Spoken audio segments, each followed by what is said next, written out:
we go. Okay. We're off to the races.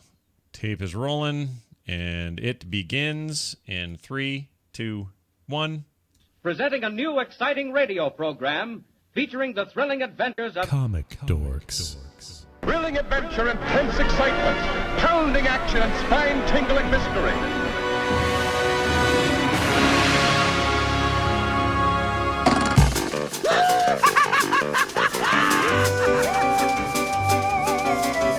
Hello, everybody. Welcome back to Comic Dorks. This is Comic Dorks episode 24, and it is for Tuesday, October 28th, 2014. I'm Scott Johnson. I'm joined by Steven Schleicher. Hello. Hello, man. And Mr. Scott Kurtz. Hello. Hello. Hello, guys. Marc is out. He's got a commitment to his child at his school. Not Marc's school, but the child's school. And who knows what that is, but it sounds like it's a much more important, much cooler thing to do because parenthood, man, parenthood. So we're here doing it, winging it, and we got stuff to talk about. A few things have happened in the last couple of weeks. It's good to have you back, Scotty Kurtz, by the way. We missed you last week, or last time. Thank you. Yeah, it's always good. Let's dive in to what's going on. Wait a minute. Don't leave me here alone. I'll talk. I'll tell you everything I know. Oh, comic news. There was some. That Avengers 2 trailer, that was a thing that happened. So let's, I'm really curious about everyone's opinion. I kind of went into it thinking I'm excited. It'll be great. It'll be fine. I don't know what we're going to see here. I thought there'd be a little more goofy going on, just because whatever, Joss Whedon, little sense of humor, something, references to the old movie, the Hulk and Thor having a little tussle or something, playing on the success of the previous film. And I feel like what I got instead was a really wicked, sinister, dark, awesome, rad, totally cool trailer. And I freaking loved it. And this came out of it. There are no strings on me. Which by itself is kind of badass, right? Spader is the best. Spader, dude. Who would have guessed? I mean, look, I already knew Spader kind of had a cool vibe about him, but I wouldn't have, if you just said, hey, Scott, you're in charge of picking who's going to voice Ultron, so, give us something unique and interesting. I don't know that I would have ever thought of Spader, but it feels perfect. Mm-hmm. I would not have thought of Spader, but Corey and I talk about The Blacklist and how we watch it despite the fact it's a terrible show just because he's in it, and we've decided that we're Spadists. Yeah, you're a total Spadist. So am I. That show's great because of him, and it's super mediocre without him. The two agents on that are the worst FBI agents ever. They can't do anything. But James Spader is in it, so yeah, it's amazing. He makes that show special. And when we had heard that he was Ultron, I was kind of, I don't know, sort of the last thing I'd seen him in was The Office, where he was being a bit goofy, and I'd seen an old movie with him in it that was kind of creepy, and I thought, well, sure, I guess they modulate his voice a bit, which they did, but what they really didn't do is take away the fact that that is totally James Spader, and that is the James Spader you kind of want all up in your business. And I want to say that this wasn't, and Stephen, correct me if I'm wrong, but this was announced before Blacklist was a show, or at least before it was big. He's been attached as Ultron for a couple of years now. Yeah, so I wonder, I mean, so let's take the huge success of Blacklist out of the equation. It doesn't seem like on a mainstream level James Spader's your guy. Just because who knows, like people, that guy from 16 Candles, boy, he sure got old. Like, what's the reaction typically to that sort of thing? But it's the same. It's the same thing as Robert Downey Jr. is going to play Iron Man. What? Kind of, yeah. Spader's been doing a lot more since his John Hughes days. I mean, well, he was in Boston Legal. He was in a ton of stuff, and he's been in a lot of really creepy roles too. I mean, I know a lot of people probably never saw this movie, but he was this creepy. He was in Secretary. He was in Wolf. He was a bad guy in Wolf. Yeah. I don't know if that Jack Nicholson werewolf movie that was not the best. Yeah. I mean, he can do creepy, and he can do smoldering and really kind of very menacingly villainous. Sure. You've seen him in you've seen that Crash movie, not the one with the drugs, but the one with the sex people in the car, that one? I've not seen that, but I've heard about it. Real weird. Yeah. Weird piece of business. He's I just think it's perfect. I just don't know how many, let's say 15 to 25-year-olds are really into James Spader. And I'm not saying that's good or bad. It doesn't matter. Geiger's kids are terrified of that trailer. Oh, really? Yeah. Yeah, it freaked him out. My wife refuses to watch it because, she does this now with all trailers. She just wants all of it to be a surprise, and she's a Yeah, huge Spader she's fan. smart, So, man. yeah. Because I'm too I'm too good at piecing this stuff together, and I've already ruined a couple things for myself by watching that. Well, let's say, all right, well, let's take a couple of aspects from it, and we're going to assume that anybody listening to this has seen it. But like the Hulkbuster thing was a nice surprise from just sort of a, hey, sweet, I know what this is kind of point of view. Although a lot of people are like, how come Ultron's all fat and looks like Iron Man? I had a couple people ask me that on Twitter. Yeah, no, for real. Like genuinely asked me if that was. Well, speaking of Geiger's kids, his kids came up with a really good theory about that.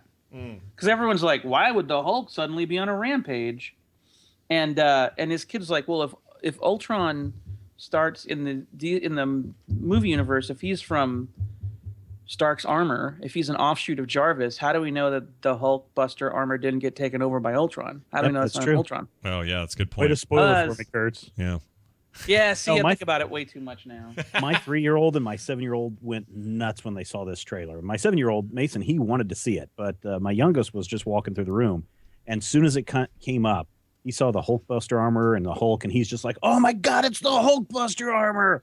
And he's jumping around and yelling and screaming. And then he gets to that one shot and he's like, oh, Captain America's dead. Yeah, that's what it looks like if you don't know. No, that's Yeah. not Captain America's arm. It's Thor's arm. Yeah, Sorry the to ruin it for everybody. Yeah, but that shield all smashed up. Yeah. It's like all that stuff leads the one to go, especially a kid. It's going to lead them Oh, to yeah, go. yeah. That's Yeah. probably a dream. But he went nuts, and they wanted to watch it like 2 and 3 times in a row because they thought it was so awesome. Yeah. Yeah, that's Thor's arm. And then they threw Andy Serkis in there, so I researched who he could be. Now, who Is is, this is he a CGI dude or just a dude? No, he's the guy with the beard. He's the guy with the beard. Did you notice there's just all of a sudden Andy Serkis is in there with mutton chops, this weird kind of Abe Lincoln beard? Yeah, what the heck? And so Marvel savvy people have like, well, he's this guy. Yeah. And it's like, well, who cares? Why would this guy be in the movie? Well, he's kind of tied to knowing where extra vibranium is. And they did put in that scene where Ultron's hand is being covered in molten metal. So maybe he gets a hold of some vibranium. I don't know. See, like, that's the problem with the trailers is I ruin it for myself. Yeah, well, who knows? He is wearing a lot of mocap in some shots of him on set with the Hulk, or with hanging out with, what's his name? Well, he did help them with mocap. Did they? for Did sure. he? All right. Well, he's good. What do you expect? He's the mocap guy, right? Are you guys hearing that? What is that sound I'm hearing? Do you hear that boom, boom, boom, boom, boom sound? What is that? I hear it. It's not coming from me. Oh, it must be you, Is it Kurtz. this? No, nothing's happening. It's only when you're talking I hear something go boom, boom, boom, boom, boom, like a mic. Oh. Oh, there it is. Yep, sorry. It's me. It's my elbow. hitting Oh. the- All right. No worries. apologize. No. I thought it was interference. I'm like, great. I thought I had all this worked out. No. I had some issues. Anyway, my it's all very exciting. Hulkbuster in there. You got your Black Widow. I mean, everyone's there.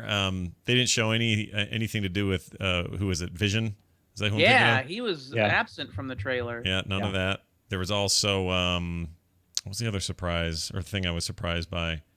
There is this feeling though. So Spader made it work for me, but there was this feeling of, oh look, faceless, nameless, bunch of alien-looking robots flying out of what looks like the ocean toward Tony Stark's house or something. Those are Ultrons. They are, but it's that thing that's in every one of these movies now. Yeah. If it's not it wasn't the Kree last time. What were they? What were the dude? Chitauri. Yeah, those guys. They're just kind of this device that. And it's not even a criticism necessarily. I just think it's a trope they're relying on, which is army of automaton sort of type creatures, characters, or robots that are here to make stuff hard on the streets of New York. Well, but if you have people, you're going to run into trouble because then if you're killing people, you run into an R rating as opposed to a PG-13 rating where you're killing make-believe things. That's a good point. This is like the Samurai Jack approach to villains, isn't it? Yeah. Just kill all these guys that look like samurais, but really they're robots inside, and we don't have a problem decapitating robots. So They did that with the John Carter movie where it was okay for him to just like eviscerate this giant white ape and come crawling out of his guts covered in blue blood, but the ratings board was like, well, it's obviously not real, and he's covered in blue blood, not red blood. Had the blood been red, then we would have had to up the rating on it. That's a good point. Yeah, if you're going to have a bunch of things happening, like orcs in Lord of the Rings, those movies were never R, but the Uruk-hai and orcs were, they were annihilated in really gross ways.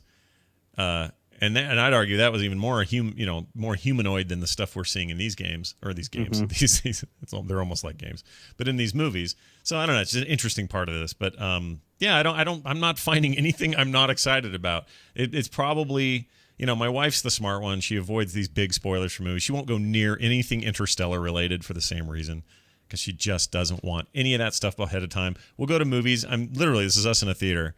We're early. We got 10 minutes of trailers. She's got her face down. She's looking at her phone and totally ignoring the trailer. And then she's claiming that she enjoys these things much more. But I couldn't do that, dude. It's Avengers 2. The minute you tell me the trailer's up. And speaking of which, it was kind of a weird deal. They were supposed to show it at I don't know if it was the premiere episode of season 2 of Agents of S.H.I.E.L.D. Is that true? No. So this was supposed to be, they were supposed to show it this week. And that's what their big teaser was at the end of last week's Agents of S.H.I.E.L.D., where they're like, come next week and we're going to show you the first trailer for Age of Ultron. And then it leaked online. And instead of trying to cover it up, which they did for a few hours, Disney and Marvel is just like, screw this. We're just going to go ahead and release it in high definition through our own channel. Yeah. And they did. So good for them. Yeah, I say that was good. In fact, they said, damn you, Hydra, or something. And then then did it. Damn it, Hydra was there. Did they really? Yeah. Yeah, their tweet was, damn it, Hydra. And then they went ahead and released it. See, now that I like, because even if it's just one guy's idea on the community team at Marvel or Disney or whatever, at least they've got the sense of humor about it.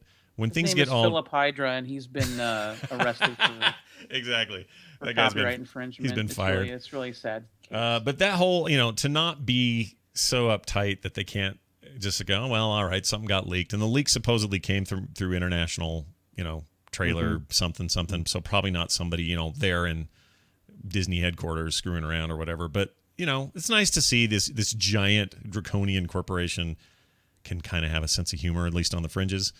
And they let it go early, and it looked really good. So if you haven't seen it, you're a big dummy. You should watch it. There's lines like this in it. Nothing lasts forever. There's one more. I'm gonna show you something beautiful. Oh, dude, let's just listen to that. So a lot of dirt was kicked up about the fact that they used the Disney adaptation of Pinocchio's song. Why? I don't know. I kind of have a real problem with people having a problem with that. Number one, a lot of people assume that Pinocchio is all Disney all the time, and it's not. It's this old tale. Now, that song is theirs, but it's so appropriate, even if they didn't own the rights to it. It's the perfect thing to use in that creepy way they used it, and him using a line from it, because it's so appropriate to the story. And if you know nothing about Ultron and you hear that in the movie or in the trailer, you immediately kind of go, oh, I think I know where this is going. I get the idea of this AI, controlled, is no longer being controlled by us. And that's a simple thing to learn, and the music helps do that. And hey, you got the rights, so why not? I didn't have a problem with it, but big uproar about that online. I don't know why. Well, it's online. Because they're like, wow, this trailer's perfect. There's nothing for me to complain about. Yeah. Woof. What am I going to do today? Yeah, that's kind of how it works, I guess, unfortunately. Also, Benedict Cumberbatch, if that is his real name, has been rumored. The rumors are pretty strong, though, because there are people at Marvel dropping his name. And Steven, you were talking earlier, or saying earlier, and in the doc you were saying it's not all that set in stone, but everyone's assuming it is. Right. And I guess this is the thing that I hate about the internet and rumor mongering to get hits to your website. So Deadline originally broke the story yesterday morning saying, hey, we've got an exclusive. Cumberbatch has been cast as Doctor Strange. And then Hollywood Reporter picked up on it. Variety picked up on it, all citing back to this Deadline article.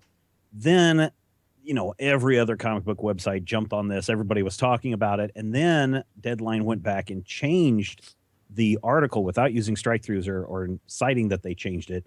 They changed it from has been confirmed to is in early talks to play Doctor Strange. And they've left it at that ever since. Why don't you why would it be so hard? Well, whatever. I don't know what people's motivations are. Well, I mean, just remember when Joaquin Phoenix was confirmed to be playing Doctor Strange, and when, what's his name? Johnny Depp was confirmed to play Doctor Strange. No, these are all just negotiation stuffs. And sometimes stories get leaked out there by studios to say that Cumberbatch is indeed going to be playing Doctor Strange so that they can use that as leverage to get another actor on board or other things. Now, I'm not saying that's the case here, but, for everybody to misread or misquote an article saying, hey, this is confirmed because this site that says they're in early talks said so is really misleading and has, I think, thrown a lot of people for a loop. What'd you think of the Keanu Reeves rumors? Those are pretty weird. No, you don't like that idea? No. As Doctor Strange, probably not. No, probably not. But if Cumberbatch is cast, then great. I think he's a fine choice. I think he's a fine actor. I don't have a problem with that if it comes out to be true. I just get a little miffed when there's so many people that jump on something and play the telephone game where it just totally gets changed by the end of the story. Well, yeah, there's something really nefarious. Not that this has to do anything with comics, but it's getting to a point where there's really just nefarious shit going on right now online when it comes to that. Yeah. There are about 4 or 5 sites that are satire sites. Yeah. And all it is fake news. There's Right. no satire. yeah, It's just a story that's not real. right. And then everyone picks it up because you don't want to be the first organization to not have run this story if it's true. Yeah, you don't want to be the last one to the party. And with my website, I just get so tired. To me, it's a waste of energy when I've got so much content to put up and recording podcasts and things to prep for and videos to shoot that actually have some meaning to people, to waste my time getting in a fight between 2 other sites saying, oh, well, my rumor says this, my rumor says this, they're wrong. Oh, well, we're wrong to begin with. But we really know that this is the true fact. Now let's waste, another day writing content and soliciting this fake stuff is just a waste of time, and I hate it. And we don't run rumors unless it comes out from a press release. We just have stopped doing rumor type stuff. Well, there are The scary thing is, my wife posted a link today to an article where the Pope said, the Big Bang and evolution are fit in with creationism. The God isn't a magician with a magic wand. He created a universe with physics, and I'm like, wow, really? Wow. And then I went, oh, well, never mind. That's not real. Yeah. And it's to a point where, I think it is real, but it's to a point where, that's a threat to, that's a nefarious threat to democracy. No, it's bad. And there are simple journalistic ethics that are easily implemented. It's just nobody's doing it. Nobody's doing fact checking. There's nothing wrong with somebody putting up an article and saying, all right, we are hearing a bunch of rumors that, for example, Benedict Cumberbatch has been cast as so-and-so. All right, great. But we don't have any kind of confirmation on this. We're waiting to let you know the story is developing. Why not? The out is our sources inside the studio or inside the agency have confirmed to us that Cumberbatch will be playing Doctor Strange in the upcoming movie. And here's the thing. It generates a crap ton of traffic to your site. And when you are trying to run ads or sell ads based on the number of people coming to your site, then that kind of link baiting is perfect to do, because no one is going to come in and say, tell us, Deadline, who are your sources? Tell us. Mm-hmm. It's never going to be that way. Same way with Bleeding Cool or any of those sites that run that stuff. No one's ever going to say, well, here are our sources. Here's who's telling us this information. So it's a super easy out. Yeah, it's no different than 24-hour news networks fighting to be the first to say that shark attacks are up or whatever, right, even though they may not be. But more to Scott's point, and this just really gets me. There was no, when you were growing up, you knew the difference between Newsweek and Mad Magazine. Right. Well, why? Because Mad Magazine was clearly satire. It was obvious. Not only was it obvious, that was their product, and you celebrated it for that. It was great. The Onion is kind of the Mad Magazine of our day. It's really obvious what the Onion's doing, unless you're North Korean leader Kim Jong-un or somebody. But it's super obvious, and it's on the sleeve, and there's no question what's happening there. But there's a bunch of sites that have cropped up, either inspired by what the Onion does, or I don't know what, but they are not funny about their fake news. They're not satirical in any way. They're telling news with things that sound factual to rile a bunch of people up. And before you know it, a whole bunch of free traffic and a million tweets and a bunch of other stuff have gone out before anyone's confirmed anything. And then you're like, oh, wait a minute. So he didn't die, or that guy didn't do that thing, or that's another hoax, or whatever. That's where I'm having trouble. And it's not like... It's not satire. The Onion is satire. Right, exactly. National Report is satire. You can read the headline and know it's a joke, right? Sure. When an Onion headline is "New study determines humans were never supposed to wake up," you Right. can tell that's a parody. Sure. But when the headline is, Kim Kardashian did this or this, and it's just a believable headline. Right. It's the same. That's why I use the Mad Magazine. A good example is, so you know that graffiti artist Banksy? Yeah. Mm-hmm. There was a fake news article that he had been arrested. He had been arrested, his identity had been revealed, and he had been involved in counterfeiting. And it made a lot of news sites, but it was a prank hoax. Yeah, I mean, prank. that is a hoax. Yeah. That's a straight up hoax. And that's why I use the Mad Magazine comparison, because you know that an article titled Star Bores, The Empire Falls Back, you know on the surface what that is. And I realize it's not exactly the same. But in a modern context, if your blog is using titles like "Your humans were never supposed to wake up," and it's obvious, and then somebody else is saying Banksy was caught, we know who he is, and he's been counterfeiting money, that's not funny, satirical, or anything. That's just punking the system. So I don't know how you fix this, because the openness of the internet is lends to this, and I don't want necessarily to close that down or overregulate it by any means. But that's the big problem, right? The big problem is everybody wants us to change, but in order for it to change, the way that the internet works has to fundamentally change, and nobody wants that. I'm perfectly comfortable nobody coming to my site to read a story about the possibility that Cumberbatch is Doctor Strange. If you want to come to our site and read a story about who are the 10 best actors we think could play Cumberbatch, that's a different story. Sure. But we don't go and say, hey, this is confirmed. When you go back and you read the sources and it says, and here are some things to look for when people are looking at these reports. Reports have it, insider information, Marvel and the studios refuse to comment. Those are things that are just like, this is not confirmed. This is so not tell me, so true. like this story comes in. So yesterday you start hearing people are saying that Cumberbatch is Doctor Strange. Right. So what's your process? Do you tell the guys? Here's what I do. Okay, what are the sites that I respect? So I will go to Variety and Hollywood Reporter and Deadline and read their stories and see what they have and look for telltale signs like, hey, the negotiations are still going on, or according to this other site. And if Hollywood Reporter and Variety are both saying, hey, according to another site, then that's the first flag for me. Then I go over to the main source and I have to really read what they are saying. And people are just skip over one half sentence that says contract negotiations are just beginning. And when I see that, it's like, oh, well, this is not a done deal like everyone is saying. And if it's one of those things, then it's like, well, this is not a story until it is the deal. And so then I will go and I'll look through the company's website through their news, their press releases and their press people to see what they've released publicly, and then move on from the story there and make the determination whether this is worth talking about or not talking about. So what did you report yesterday? I didn't report anything because it's a non-story. Yeah. Oh, wow. You didn't even talk about it. No, it's a non-story. It truly is a non-story until they come out and say, hey, the ink is dry on the contract and Cumberbatch is Doctor Strange. There's no reason for us to talk about it because it truly is a waste of people's time. Wow, this is why I don't read your website. Nothing exciting happened yesterday.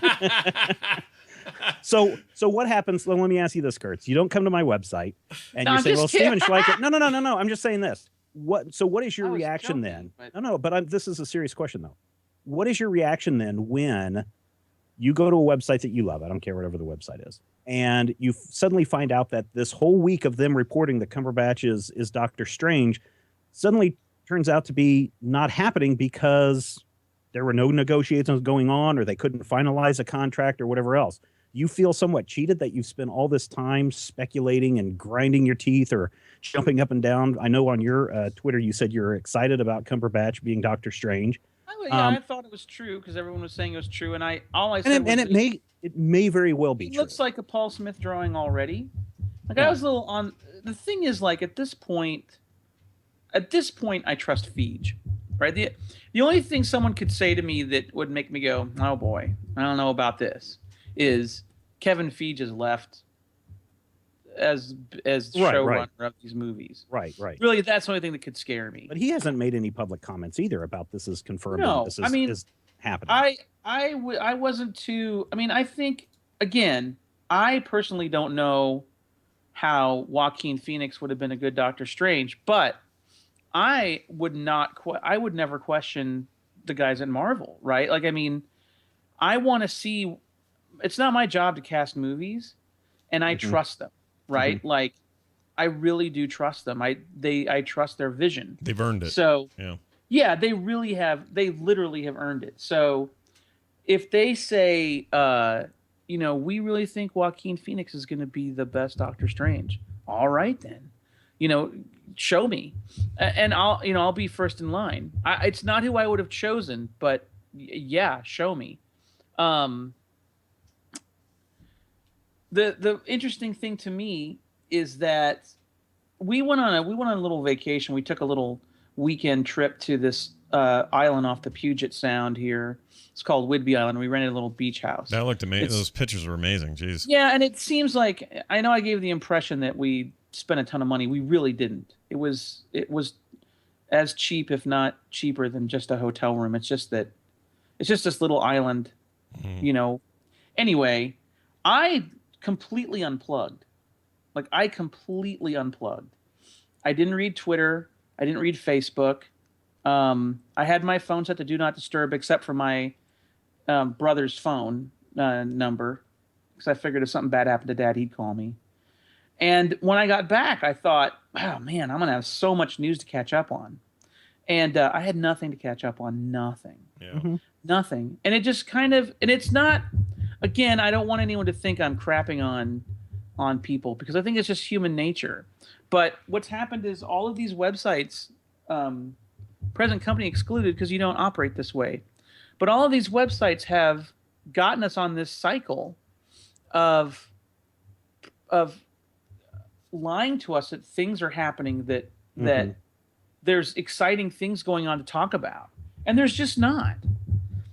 It's all fictional. It's all made up.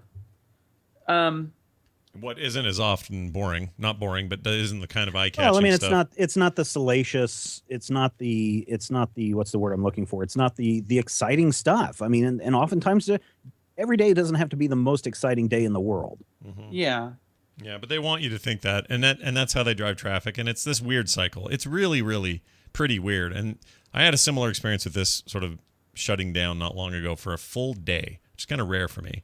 And I didn't check anything. I didn't check Twitter. I didn't do any of that stuff. And same thing. I kind of came back and went, well, everything's water under the bridge, because none of it mattered then. And I don't know why I would have thought it would have mattered when I heard about it, but I'm good. I'm fine. You can almost get in anywhere. It's not like there's no like, oh, shoot, I better catch up. The only exception would be, I've got a show that covers video game news or something.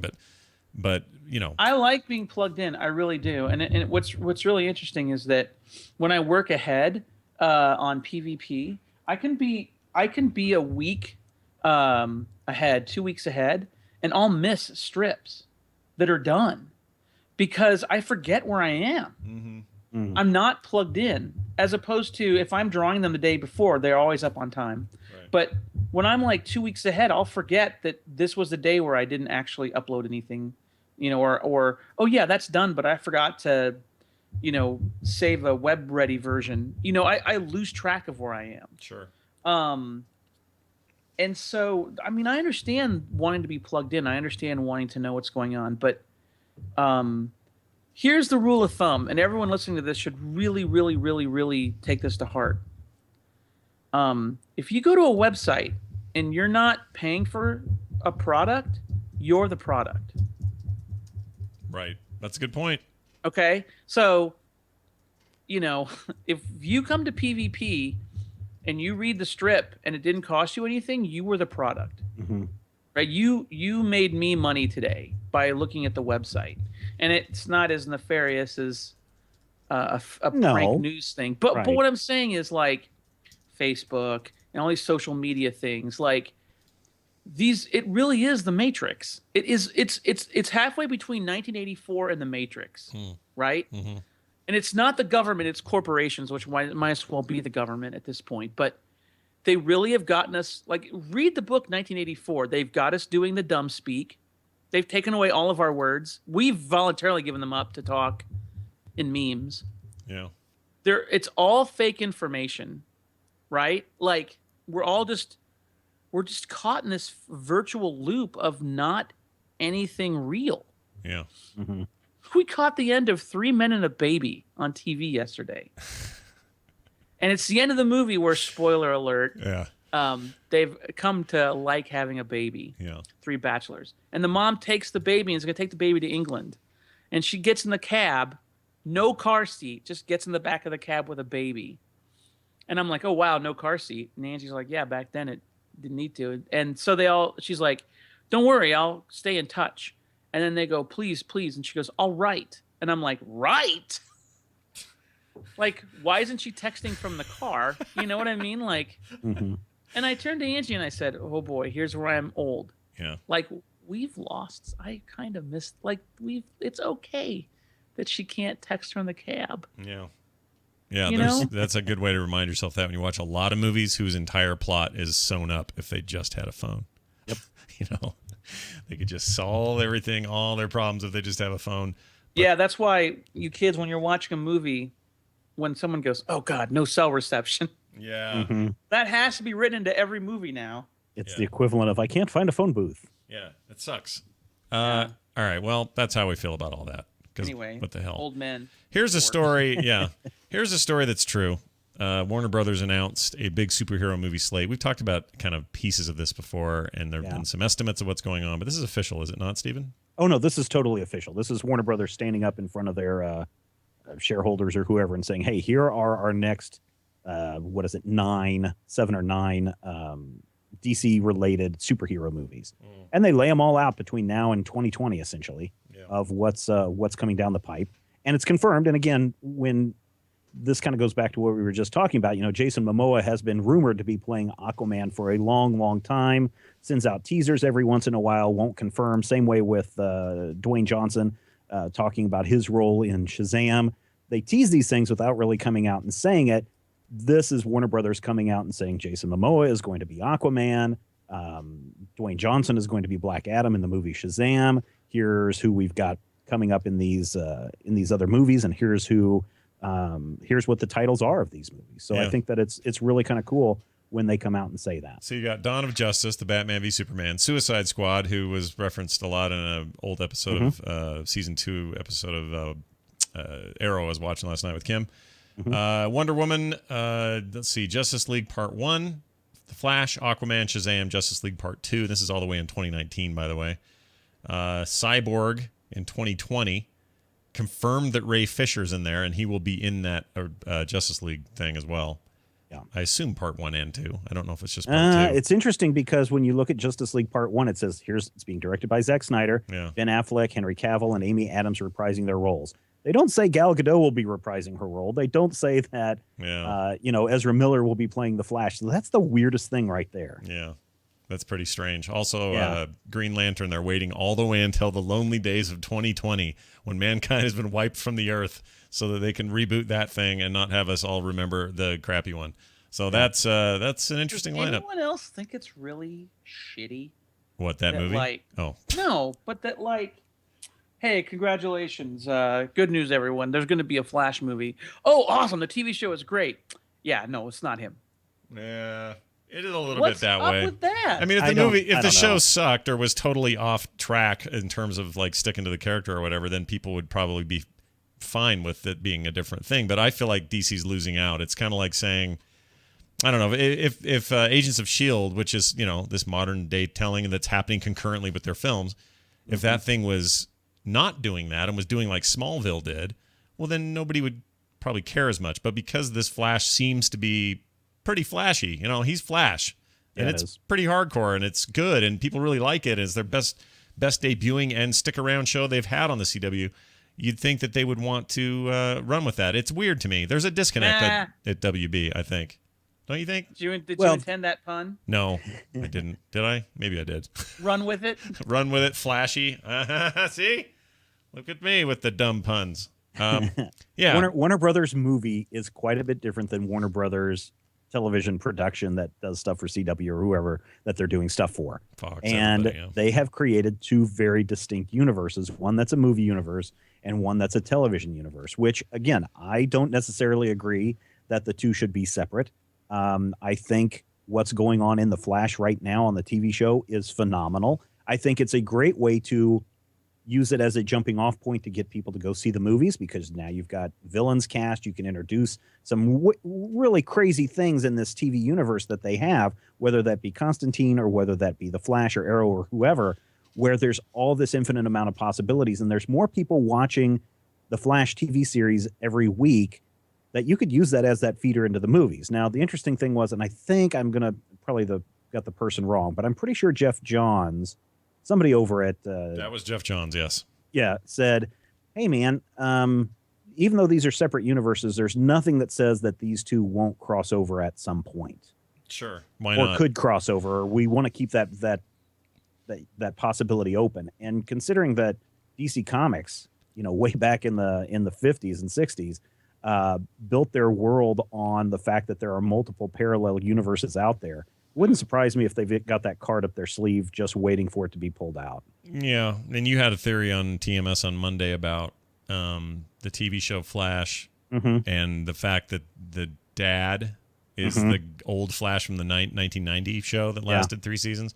Yep. And that there's that they may do some weird alternate universe crossover thing and something. I can't remember what all you said. Well, yeah. So not only that, but they have the scientist from the series. She's been recast in the new Flash series as the same character from the old Flash series. So I just have this weird theory. Whoa! Corbin Burnson's wife? Whatever her name is. The Brit? Yes.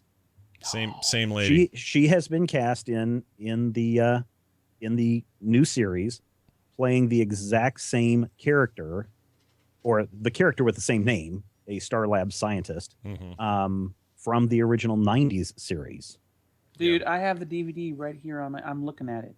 Yeah. I love that show. Yeah, it was great. good. It was great. really good. Sure. Costume was a little dumb, but whatever. It was 90s. It was all right. Oh no, that costume was perfect because they explained how the Flash suit had muscles. It was brilliant in how they did that. Really? Because it had to do with what, the speed? To go this fast, I need the idea was that she comes out and says, well, here is this defunct Russian, I think it was submarine or deep sea water suit that we have and that we've been doing all these tests with. We think it'll be perfect to cut down on the pressure or something that he would be experiencing by going this fast. And they explained why it had the muscles and everything in it. It was really, really a great explanation for that time period on how a skinny guy could suddenly be bulked up. Yeah. It's interesting. I like that. You want to go rewatch that now, don't you? Pull that DVD It's out. not going to hold up. It came right on the heels of the 89 Batman. Yeah. So the pilot just has all these. Even the intro sounded like a freaking Danny Elfman score, even. I think it was a Danny Elfman. Was it Elfman? It sounded like Batman. It's weird. You might be right. We were listening They did a Flash Lightning Across the Moon bit in the pilot. Yep. Well, one thing that's... it had Mark Hamill as the trickster. No, that's right. Oh, that's right. Oh, that's weird. Yeah, Amanda Pays is her name. Oh, yeah. And she's reprising her role as... Well, she's been cast as Tina McGee in the new series. Nice. Oh, Amanda Pays. She's... I know her. Yeah, she's British. She's in a movie called Leviathan. Yeah. She is. What a hell of a film. One thing interesting about this list, and then we'll move on. Okay. No Man of Steel 2 on the official list, even though it was all the talk that we would get a true sequel to Man of Steel. Not that we needed one, but it's interesting because what I feel like they're doing is you establish your two key characters, Batman and Superman, going head-to-head in the Dawn of Justice business next year or in 2016, and then you go straight into your Justice League business. You create your group dynamic and not really make another Superman movie by himself. That's an interesting move. And there are no Batman movies on this slate, I would like to add. There are 0 Batman movies other than Dawn of Justice. That's it. So it's all groups. Yep, that's true. Now, the other thing to point out is way back before San Diego Comic-Con, Nikki Fink, who did have a lot of insider connections, saying, hey, there was a Sandman movie that's supposed to be on this slate too. And people have been like going, well, in this official announcement from Warner Brothers, what happened to Sandman? Neil Gaiman came out and said, well, you got to keep in mind that Sandman is not a DC Comics property per se. It's a Vertigo property. And that's another announcement that's coming out soon. All right. Well, Sandman, bring it on. I'd watch that. Let's see. Archie headed to the small screen. We talked about this Monday as well. It's like basically a modern take with the that universe with it's basically like 90210. Right? That's what we're Oh going to God, get. does anybody care? I don't. I want to. If it was set in the 50s and played into the whole like 50s motif of it all and had some fun with it, I might be interested, but I don't have any interest if it's like a modern take. Yeah, if it's 90210 people. and they're playing at the Peach Pit, I have no interest. Yeah, that's not fun. What fun is that? Peach Pit. Also, let's see, The Flash, most watched CW show ever. Is it? Yeah. 13 million viewers on their first episode. And they've held on too. Wow. Like, It's held strong. It's constantly had I think an 8 share. It's hella fun, man. It is. Yeah, I still haven't seen it. I'm an ass. Oh, you're missing out, Scott. Sit down and watch it. I'm gonna just finally watch it this weekend. It is fun. You'll like it. Yeah. I have little doubt. Also, Adrian Palicki, who was Wonder Woman for about 5 seconds, is going to be Mockingbird. Yep, Artie is. She's great. Artie is. Mm-hmm. Is she in what? Go ahead. Agents in Agents of S.H.I.E.L.D. Oh, I didn't realize that. Okay, I thought this was some movie announcement or something. No. Okay, good. Well, she defected from DC right over to Marvel. I doubt It's she cares. super interesting too because I love the character of Bobby Morse. I love Mockingbird. I was a big West Coast Avengers fan, and I liked her and Hawkeye together. And I'm fine with her not being this cinematic universe's Hawkeye's wife or anything. But what I don't like about her addition to the team and her sticking around is I have really dug the fact that they cast an older lady to be kick-ass, right? Like, May is the ass kicker. I see what you're saying. You know what I mean? And I mean, Yeah.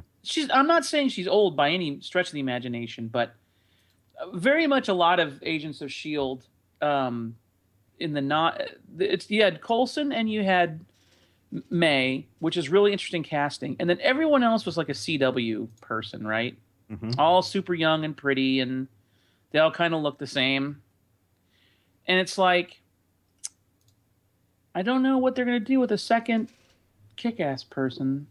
I don't want it to take away from May. Anyway, that's my concern. It sounds like you guys are all back in on the Agents of S.H.I.E.L.D. then. It's good. It's much better this season. No, Do you not agree? I still haven't seen it. I haven't watched any of the second season yet, so yeah. It's much better. All right. well, I'm excited. I just have not had the time to sit down and watch it. I'm I really barely think able to that- keep up with Flash and Gotham. Yeah. I really think that they were limited in that first season and what they could do, because it's like, so you guys get your own series, but we're dismantling S.H.I.E.L.D. as soon as Cap 3 comes out. So if you guys could just hover for a bit. And I think that's, I've seen a lot of people comment on that. And now reflecting back into that first season, there was a lot of let's pad this season out until we get to the release of Winter Soldier, and then see what happens there. So everyone said that this season is really good, that they're not as encumbered by the movie universe as they were before Winter Soldier came out. So as soon as I get a free moment, I'm sitting down and watching everything. Nice. Me too. I'll catch up on all that. Let's catch up on what we've been reading. Whoops. Why isn't that playing? The stolen plans of the vibrator were destroyed, along with the only two criminals who knew how to operate it. All right. Let's talk about books that we are into right now. Scott, you got anything going on that way? I have been doing what I'm not supposed to be doing. Instead of reading comics, I've been playing a lot of video games. Oh, good. What are you into right now? I got into Destiny. Oh, yeah. I did not think I would. I did not understand it. But I recently came into possession of a PS4. As an Xbox One owner, a device that has largely just been sitting there doing nothing because Titanfall got pretty boring pretty quick. Yeah. I basically had I'll just say it. A friend bought me a PS4. Oh, that's very nice. So nice of Yeah. them. It's one of those situations where I just lived this really unfair, charmed life. But the guy that owns We Love Fine, we were at a marketing meeting, and he's like, "You got to play Destiny with me. Please play Destiny." I said, "Yeah, I'll play it with you." And he's like, "All right, you on PS4, right?" I'm like, "No, Xbox One." And he's like, "Oh, okay, I'll buy an Xbox One so I can play with you." And I'm like, "No, what? That's dumb. Like, that's not." Yeah. Don't buy an Xbox One just to play Destiny with me. And he goes, and so then later in the day, I found out that a package was coming to the house, and he had bought me a PlayStation 4. Oh, man. Jeez. Leaves the whiz. Yeah. I'm going to insist that he holds off royalties on products until it's paid off, but insisting not. Anyway, bottom line is, I have a PS4 now, and I made the wrong choice. It is much better than an Xbox One. Yeah, they've done a lot of smart things. Games wise, They've done it's better a too. ton of smart things with that yeah, system. Yeah, it's too bad because I do believe Microsoft could make things right and better and whatever. And then we're early in the cycle, but the PS4 also, is the better buy right as now. someone who has owned a Vita for a long time, Oh, yeah. and everyone's been like, "Why would you own a Vita?" Remote play is awesome, dude. Yeah, it is. It's like you look at it now and you go, "Oh, Sony, you crafty bastards! Yeah. Was this your plan the whole time?" Yeah, you wonder. At the very least, it invigorates the need for, or even the desire on players' parts to want both, and I love that. That's an awesome freaking feature. Anyway, Destiny's been super interesting. I didn't want to like it, but I really, really enjoy it. And also, I highly recommend this game. It's a Steam game. It's called Chivalry. Yeah, it's good. Someone took the Unreal Engine and said, let's just make the big battles in the end of Braveheart. Yeah, it's really fun. The maps in there are amazing. The screaming and yelling you do, it's amazing, that game. Yeah, it's crazy. Yeah, I agree. That's also coming to consoles soon. As a downloadable, yeah. PS4 and stuff, yeah. Xbox One, I'm pretty sure those are the only two. But yeah, it's pretty cheap on Steam. I want to say it's like $19 or maybe $29 the most. Totally worth it. It's on sale all the time. Yeah. Being a part of, I don't know if you're a part of the PS Plus, PlayStation Plus. Yeah. Oh yeah. It's a screaming thing. That's fucking nuts, crazy better than Xbox Gold. No, you get free games every month. You just get free games every month. It's insane. And the discount you get on newer stuff, it's crazy. That thing when it first was launched, I was like, "What? I'm not interested." I was so wrong. It's a huge value. It was a huge value on PS3 for that matter. It's like cross-buy on your Vita and all that stuff. And then in Destiny, like there's missions you can go on in Destiny that you couldn't go on if you weren't a PS Plus member. Mm-hmm. Yeah, a lot of exclusives. Anyway, I couldn't love this. I'm really impressed by that system. Yeah, I love the controller too. Big fan. Yeah, it's good stuff. I did read some comics. I caught up on Saga, which I think I mentioned with Steven a couple of weeks ago, but yeah, just to reiterate, I freaking love that series, and I can't wait for new ones. So anyway, that I caught up on, and it's kind of ruined me on some other independents that aren't as well written. I kind of found myself going, okay, why didn't Brian K. Vaughan write all the books? Also, rereading Long Halloween. It's a thing I do every couple of years around this time of year. I love that particular Batman collection. I have the big jumbo hardbound Absolute Edition. Yeah, that one. I really like that book, and I feel like it's, I wouldn't mind a Batman movie not set in modern day. I would be cool with a mobster-driven 40s era Batman story. If they would ever do that in a film, I think that would be a really cool, if not crazy and daring and maybe suicidal move. But I would be really into that. Long Halloween fits that bill for me. And then I finally cracked open the Flash run that Jeff Johns did with Howard Porter. Again, another big fat book, and barely into it, so I can't say much about it other than I was already a fan of Porter's work, but I'd never read any of this Flash stuff. In fact, Flash has kind of just been this thing I haven't gotten into. But now with all this resurgence of interest in Flash, I feel like that's supposed to be sort of the modern day Bible for the Flash in a lot of ways. And, it is, yeah. Yeah, so I really want to read through that, and I just cracked that open as well. It's funny, two of the things I've been reading are big fat books and not on some device, which is a little bit weird for me. I'm usually reading all out of iPads.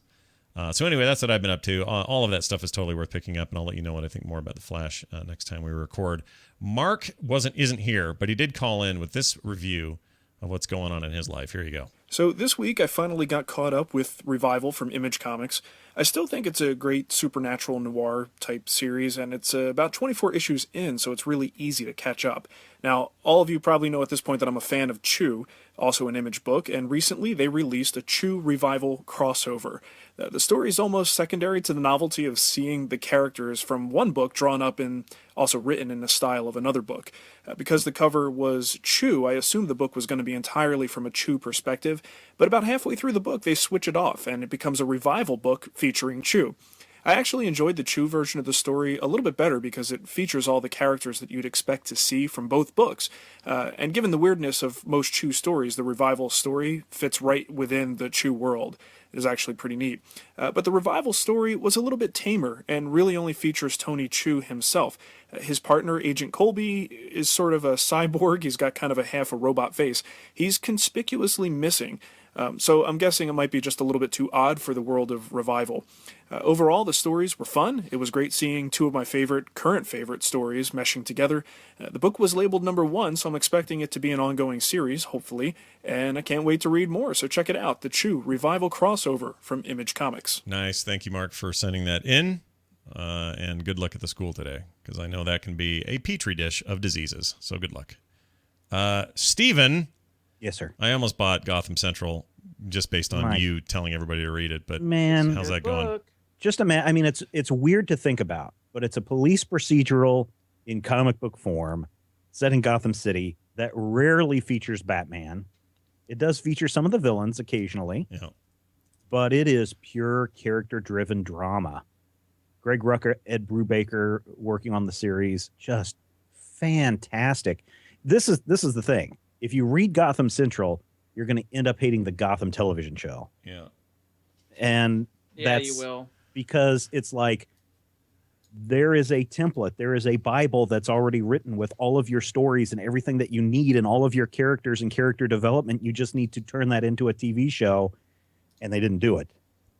But Gotham Central is by far one of the best series that you will ever read, set in the Batman universe, but really not featuring Batman at all. I say go check it out. It's available now. You can get the volumes in Comixology, or you can go onto Amazon and buy them there. You may have said this already, but how do they do a lot of sort of, hey, look, it's a Joker in high school and all that kind of stuff, or is this just No. This is set in like a modern day. So there isn't like in Volume 2, there's a whole thing where the Joker is threatening Gotham City and threatening people and blowing things up and killing people.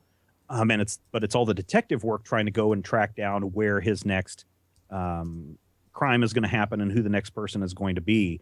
And there's like an appearance by Batman who jumps in and saves somebody from getting shot, and he comes to the same conclusion that the cops have at the exact same time of, oh, this is the Joker doing this. So it's really not putting the police down on a lower level than Batman, but it's really elevating them up to be as good as Batman when it comes to fighting crime.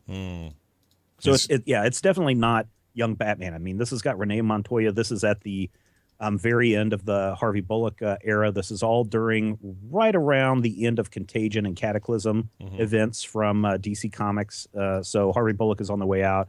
Montoya has just recently been outed as gay, and there are just so many characters. When you read this book, you're like, oh my God, I've forgotten about all these people. And it's. I mean, if you like The Wire, if you like, was it Homicide? Homicide, Life on the Streets, Shield, all that kind of stuff. Well, maybe Shield a little bit, but definitely this one feels like Homicide when you read it. Just in the way that the characters are developed.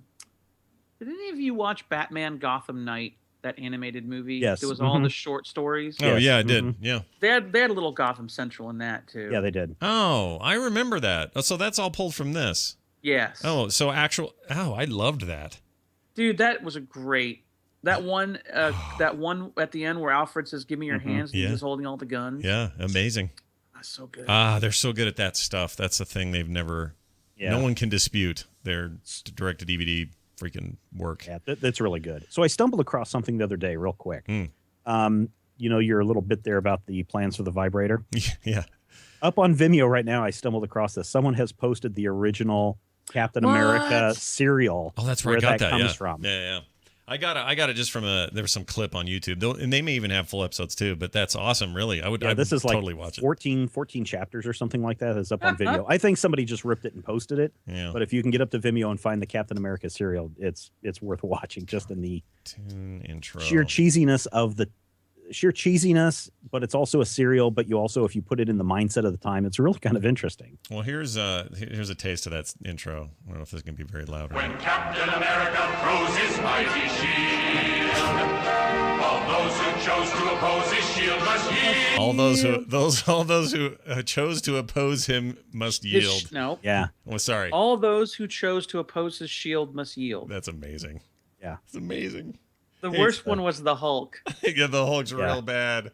Iron Man's pretty bad It goes, too. Dr. Banner, belted with gamma rays, turns into the Hulk. 80 on glamour rays. Dr. Banner, belted by gamma rays, turned into the Hulk. Isn't he unglamourays? Holy shit. It's like they could.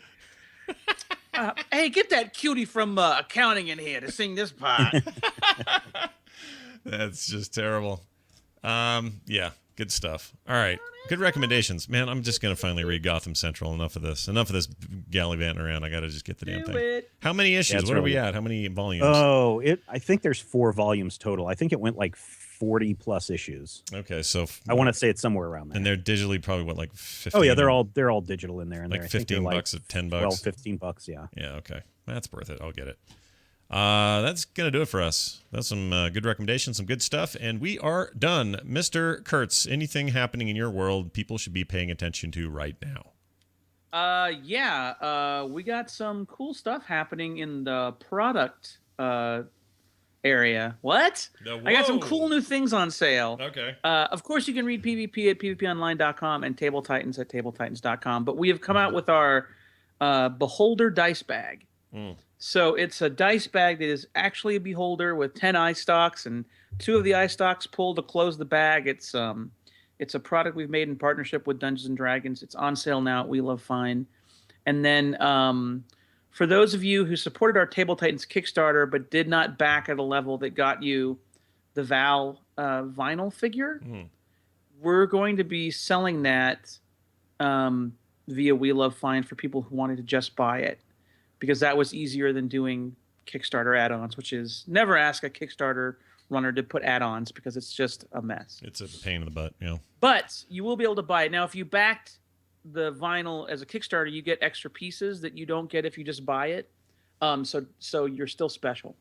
But yeah, that'll be on sale in the next week or two as well. Nice. Follow you on Twitter at PvP Online. That way, when that hits, you'll hear about it first. So do that. Absolutely. That's fantastic. Mr. Schleicher, anything? Oh, you're the costume deal. What is the voting still costume happening? contest closes on Thursday at midnight. So if people want to get in their vote for some fantastic entrants this year, head over to majorspoilers.com and check that out. While you're over there, if you're a fan of Wonder Woman, or even if you're not a fan of Wonder Woman, all last week we did our own thing called Wonder Woman Week, and we just have a variety of articles, features, different kinds of things where we talk about why we think Wonder Woman is cool and why we should be giving her more attention than she is right now. And it was a lot of fun, and I think it was a really big success. We'll call it We WWW there. Yeah, we didn't have stories about Doctor Strange, but I think Wonder Woman Week was just as good. Well, I say big success.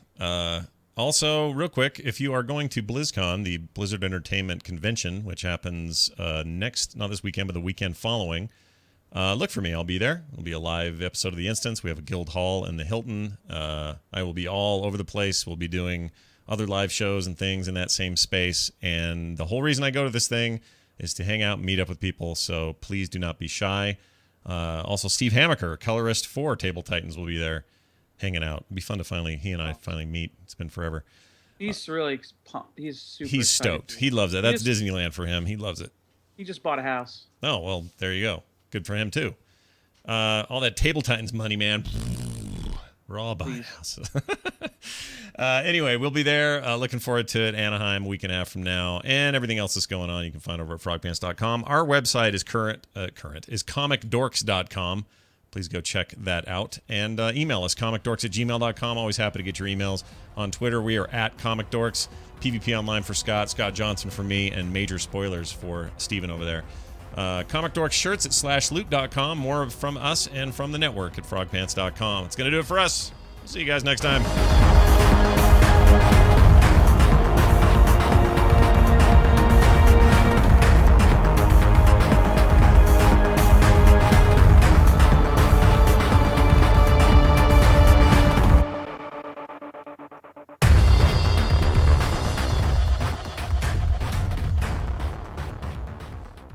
Well done, everyone.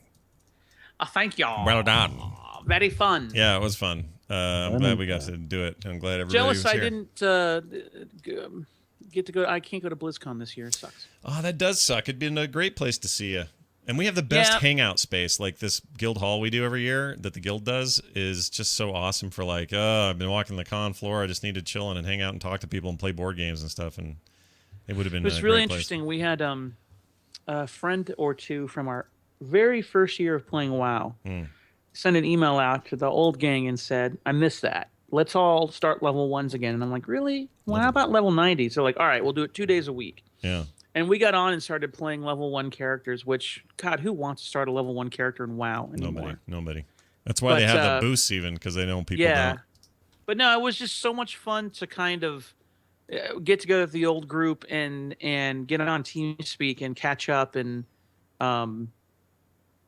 hell, we're barely even playing the game, I think. But it's one of those things where I miss those early days of vanilla WoW, and it gets you excited about Blizzard again. Yeah, it does. I mean, anytime there's a new expansion, you just get so wound up, and I'm loving everything they're making these days. But yeah, it should be a ball to be there again. I mean, I bought it virtually. They still have this big 2-hour block in that first day's convention that nobody knows what it's for, and they aren't saying. So we don't know what the hell's happening there. And that's really unusual. So that probably means some huge announcement. If Titan's canceled, maybe it's whatever maybe is replacing it or some new project, or nobody has any idea. So that's making this year more exciting than usual, I think, because otherwise the expansion's the week after all the other games are kind of out. There's some other future stuff and some alphas, but it's not a big year for releases that we don't know about or whatever. So I'm pretty excited about whatever the hell that is. Not to sound presumptuous, but if you do start a Heroes of the Storm team, let me know. Oh, dude, I am going to. Totally, and you could totally be on it. All right, we'll talk about that. That's a great idea.